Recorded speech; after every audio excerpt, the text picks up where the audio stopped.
Well, it's finally here, the America's Cup protocol for the 35th America's Cup.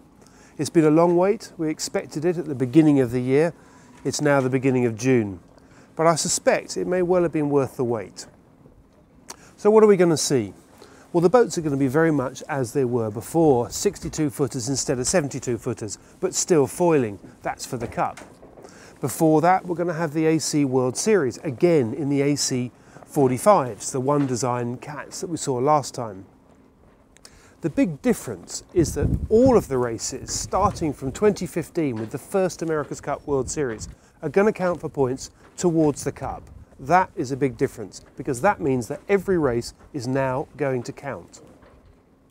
The other big change is that the defenders will actually be sailing with the challengers in the preliminary selection part of the America's Cup cycle.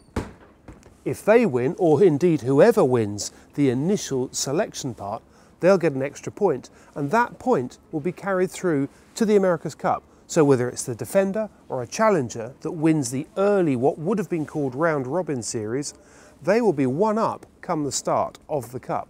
That is a big difference. So when is the Cup going to be? The best we know is the summer of 2017. The AC World Series will start off in 2015. Where's it going to be? We don't know yet. The venues will be announced as soon as they've been negotiated with the host ports and the host cities. The latest they can do that is the end of this year. So how much confidence should we have in this cycle, seeing it right the way through to the end? After all, we've had quite a few false dawns in the last few years.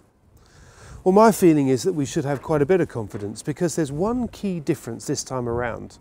In the past, defenders have often chosen weaker challengers of record so that they could have a stronger influence when it came to negotiating the rules.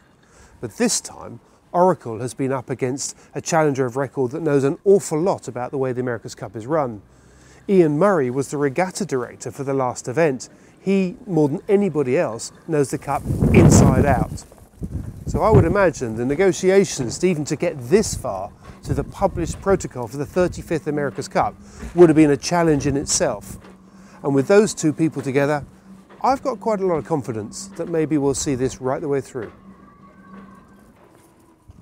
But to see a more detailed analysis of the protocol and what we think it might mean, check out yachtingworld.com.